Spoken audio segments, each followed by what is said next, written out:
কলকাতা। কলকাতা মানে কি?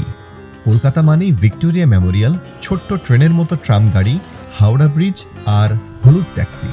কিন্তু কখনো ভেবে দেখেছেন এই ট্যাক্সির রং হলুদ কেন? ট্যাক্সির ইতিহাস শুরু হয় অ্যাম্বাসেডর গাড়ি দিয়ে।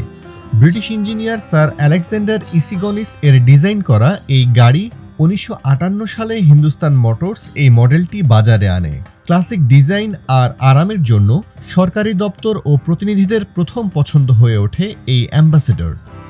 1962 সালে কলকাতা ট্যাক্সি অ্যাসোসিয়েশন এটিকে ট্যাক্সি হিসেবে অনুমোদন দেয়, কিন্তু প্রশ্ন থেকেই যায়, এর রং হলুদ কেন? ট্যাক্সিগুলোকে সহজে চিহ্নিত করার জন্য আলাদা রঙের প্রয়োজন ছিল, আর সেই সময় গবেষণা বলছিল যে হলুদ রং দ্রুত মানুষের চোখে পড়ে, বিশেষত রাতের অন্ধকারেও। তাই কলকাতার রাস্তায় ছড়িয়ে পড়ল এই আইকনিক হলুদ ট্যাক্সি। সম্প্রতি গ্রিন ট্রাইব্যুনালের নির্দেশ এসেছে 15 বছরের পুরনো হলুদ ট্যাক্সিগুলোকে সরিয়ে ফেলা হবে। শহরের ঐতিহ্যের এক টুকরো কি তবে হারিয়ে যাবে? 85 से हम गाड़ी चला रहे हैं, 40 साल ऐसे ही हो गया। 1985 সাল থেকে 40 বছর ধরে গাড়ি চালাচ্ছি। আমার প্রায় 70 বছর বয়স হয়ে গেছে। হলুদ ট্যাক্সি বন্ধ হয়ে গেলে আর কি করব? এখানে তো আর চালাতে পারবো না।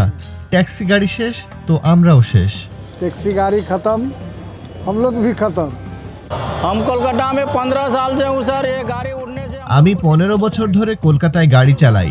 ট্যাক্সি বন্ধ হয়ে গেলে আমার খুব সমস্যা হবে। এতে করে চালকদের পাশাপাশি যাত্রীদেরও অসুবিধা হবে। नहीं उठा पाएगा गैस गाड़ी में। সময়ের সঙ্গে সঙ্গে নতুন গাড়িগুলো হারিয়ে যাচ্ছে, কিন্তু কলকাতার হলুদ ট্যাক্সি আজও নস্টালজিয়ার প্রতীক। তবে কি ভবিষ্যতে এই হলুদ ট্যাক্সিকে আমরা শুধুই স্মৃতির পাতায় খুঁজে পাবো? প্রশ্ন থেকেই যাচ্ছে।